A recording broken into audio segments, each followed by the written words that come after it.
A while ago, a person that was incredibly important to me, whom I admired deeply, told me this: I am not a charity work to be listening to your problems. I remember standing there thinking, if this person once said that he loved me, and now he's thinking of me as a charity work, then everybody must think of me that way. As a result, I became so self-conscious of what I was saying, how I was acting in front of people, how my voice should sound like when I was talking. I started wearing this mask. When people would ask me how my day was, I would automatically answer, "It was great," with a smile on my face, not daring to look them in the eye. I did not want to engage in conversation. I was so afraid of people thinking of me as a burden that at the time, hiding my feelings and hiding myself seemed like the best solution. My judgment slowly but surely became so clouded with self-doubt that I started losing control over my life. My mask came crumbling down. Masks aren't meant to be worn forever. That's a lesson I learned the hard way.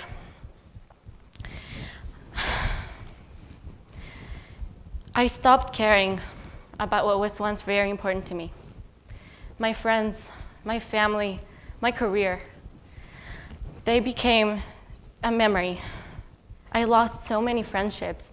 I lost so many people I wish were still in my life because of it. But most importantly, I stopped listening to myself.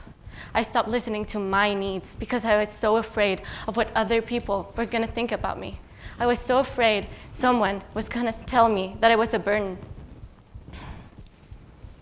I was so lost in my own mind and all I could think was that I needed someone to listen to me, to truly, truly listen to me. I needed a safe place, a person that made me feel safe, but I did not know how to start looking for that person. I felt so lost. I thought that the trust that I had that was gone I would never recover it. And one day, I was scrolling through my Instagram feed, and I came across a photo of a friend. She was smiling. We had met a couple years prior in a class we took together in college. And she's the type of person that truly loves life. She really smiles. She loves life, and I wanted that. I wanted her happiness. So I decided to call her and to invite her for a cup of coffee. And during our catch-up session at the coffee table, I finally decided that I wanted to tell someone how I felt. I decided to open up my feelings, my insecurities, but most importantly, my pain. And in that coffee table, that day, I learned a life-changing lesson that is helping me to this day and will help me forever.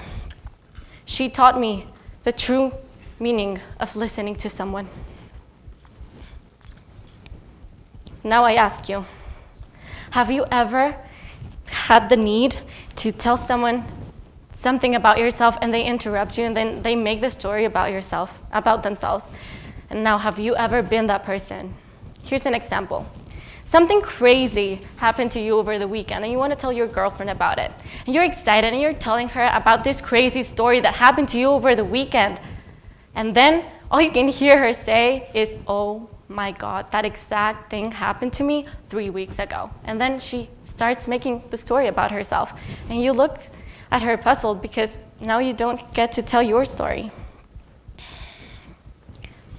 Society is so confused of the meaning of truly listening to someone. What we do is that we hear what other people are saying, and then we make processes in our head, connections. And if we don't make that connection, then we don't say anything about it because we can't relate. But if we do make that connection, we tend to make the story about ourselves. And the key to truly listening to someone, to really listening, is to become an intentional listener. And in order for us to become intentional listeners, we have to become intentional askers. We have to intentionally ask the person how they are doing. How are you? How are you really?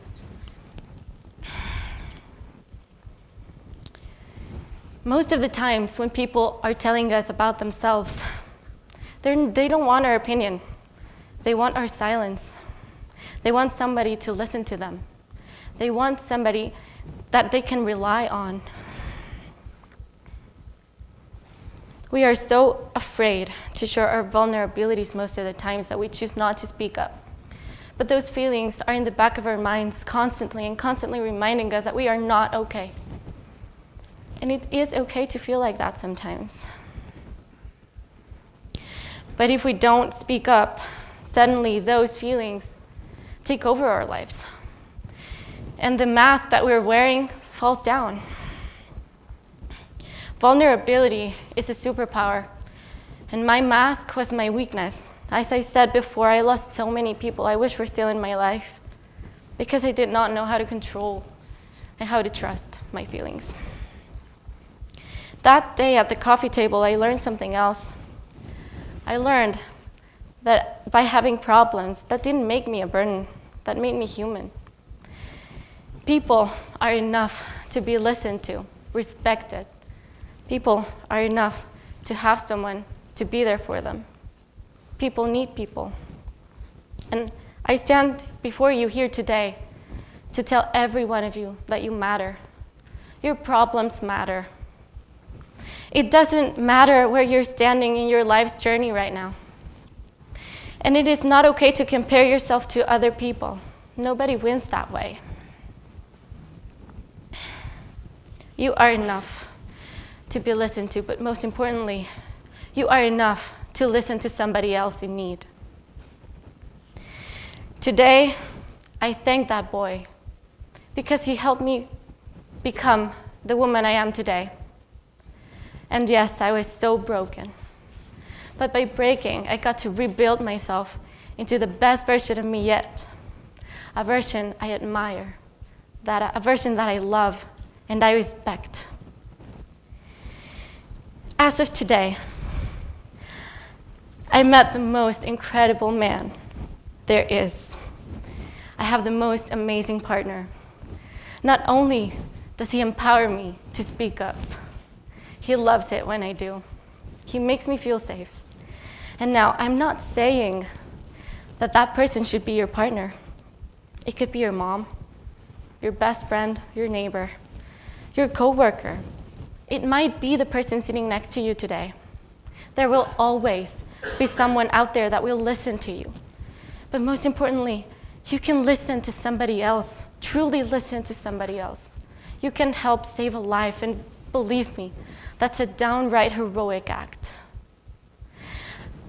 After all, if listening is considered to be charity work, then the world needs more charity workers. Thank you.